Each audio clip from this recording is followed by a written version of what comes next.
Welcome to One-on-One with Expert Flyer. I'm your host, Lisa Caslin, and today we're taking a peek into the future of airports. There's so many technological advances going on today, and top of the list is passenger experience and how are airports today planning for the future so our experience is better when we travel. And our guest today is Joe Leader. He's the CEO of an organization called Air Passenger Experience Organization. I'm delighted to have you, Joe. Thanks so much for joining. Lisa, thanks so much for having me. Love Expert Flyer, and thanks for the service and for the excellent blog you deliver. Oh, well, thank you. Thank you. Keep using. Hey, tell us a little bit about your organization, just in case some folks out there have not yet heard of you. Tell us what you do. Certainly. So APEX is the Airline Passenger Experience Association. We've been around for the past 40 years as the global nonprofit leading the airline industry and every major supplier in the world that's advancing airline passenger experience. So it's an amazing organization. We've done some great things working together. One of our great pride points last year was on getting the electronics ban rescinded, which was something we came out very strongly on. We saw the downfall that could cause for passengers worldwide, and we're very happy with that outcome. And we're now working towards some new areas, including biometrics and what the airport and airlines of the future will look like. Awesome. Exciting. Okay. So let's cut to the chase. What do you think the airport of 2030 is going to look like? Well, so today we're already seeing biometric entry systems that are being used in pilot programs by some leading airlines around the world. One of the systems that we're most fond of is making it so that it's biometric exit and identity. There's a requirement by the U.S. Department of Homeland Security, stateside, and then by other governments. This is used in KLM Amsterdam Airport and also in Dubai, making it so that you're biometrically identified when you leave the country. If you look at it, it is a weak point in the United States today because we're relying, unlike other countries that have passport officers identify you and have you exit past them, the United States relies upon airline personnel primarily to do all of the exit. So what this does is it makes it so that you go by a biometric entry exit point and you are identified visually against your passport. It's a 99% match system. The U.S. government already has the biometric data from, if you're a U.S. citizen, from your passport already. If you're not a U.S. citizen, it was captured when you entered the country. And it's a very reliable system, and it basically makes certain that no one exits the country without their real passport. Okay, so in this particular case, when we talk about biometric identification, are we just talking about facial recognition through photographs?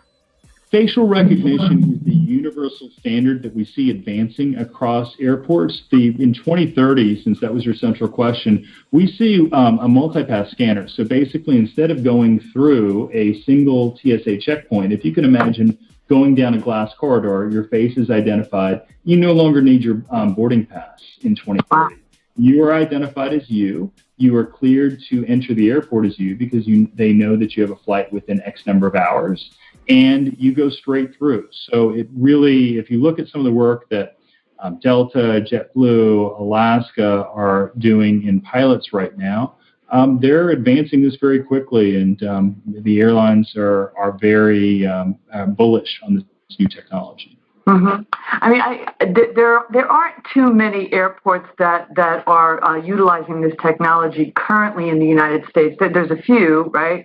I think Orlando is ahead of the game, and if I'm not mistaken, they've really reduced the amount of time that it takes now for passengers to actually board, right? As a result of incorporating this technology. Is that true?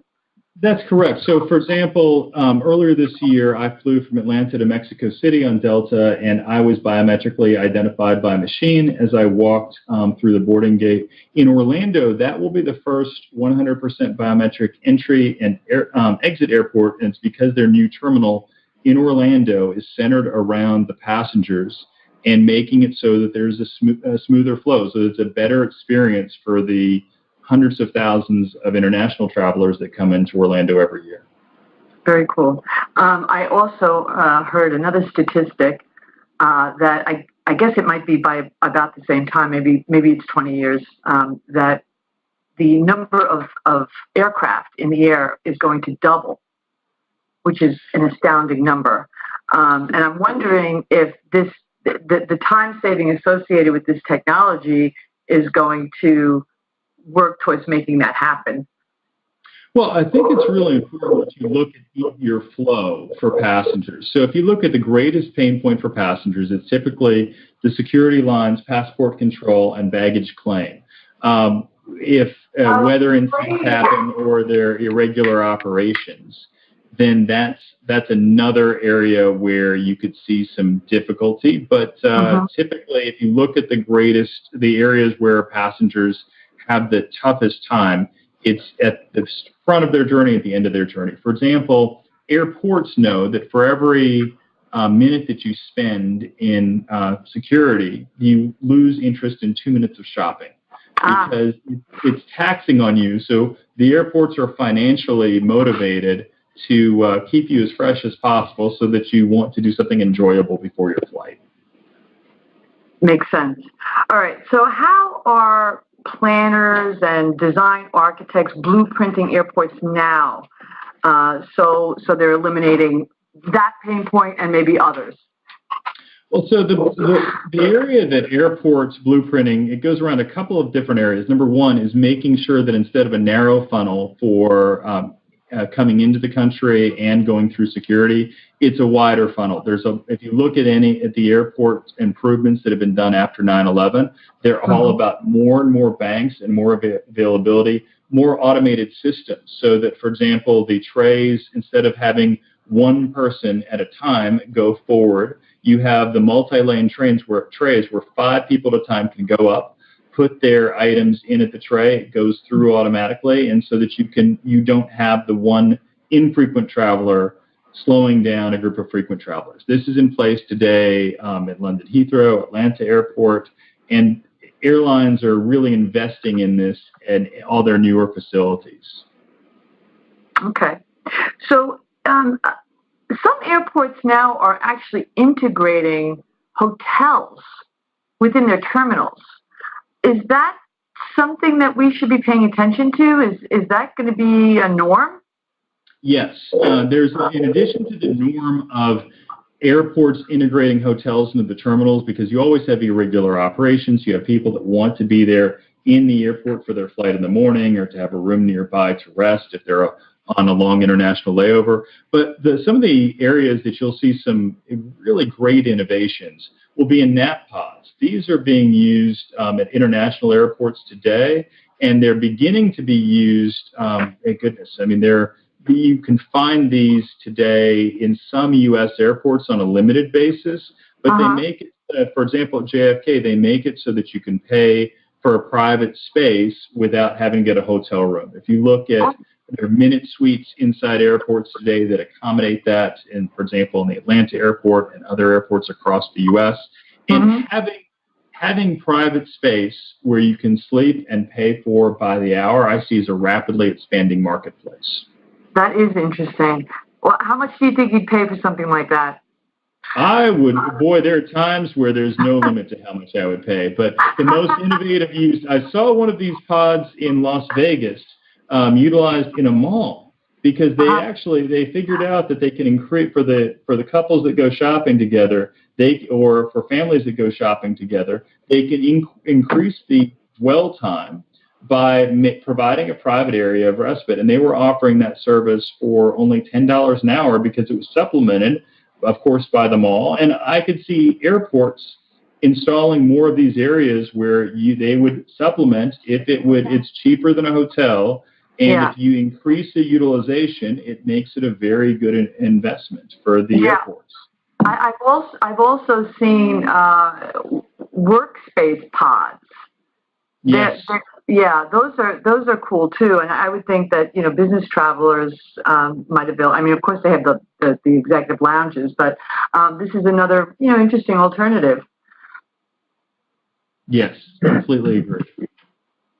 All right, so from a passenger experience point of view, what technologies will bring the biggest beneficial impact to airports in the near future? What do you think passengers who don't really care about the guts and the nuts and the bolts, they just want to actually enjoy themselves when they get to the airport? I mean, most of the time, yes, people think, probably on average, they spend, 2 hours at an airport right before they board, and then they end up with maybe this 30-minute window where they actually can do something, right? So right. With all of these advances, what do you think are the technologies that are going to really bring the most joy? I think that what Clear is doing today, eliminating the pain point of the airport security line, is a great advancement that's happening today. So, for example, when I enter the Atlanta airport, I go through and I'm identified by my fingerprints from Clear, and I'm put to the front of the line in front of even pre-check. It's a great service. Delta, in their partnership with Clear, has me identify myself in the Sky Lounge. I don't have to show any ID or boarding pass. They simply put my fingerprints down on a reader as I enter the lounge, and I'm identified as me, and I go in. Those are things that make the experience more pleasant, but the biggest advancement that passengers will love in the airports in the near future is going to be RFID tags for luggage. The best service that you can imagine in the world, if you fly an airline that shows you where your bag is at all times, it got checked at this time, it got boarded on the aircraft this time, it's the best service. Some of the airline apps do this today, and IATA made a decision that by next year this will be mandated. So this is something that Apex deeply supports, and we look forward to even more advancements on the future on that. Awesome. Terrific. Listen, thank you so much for joining us, Joe.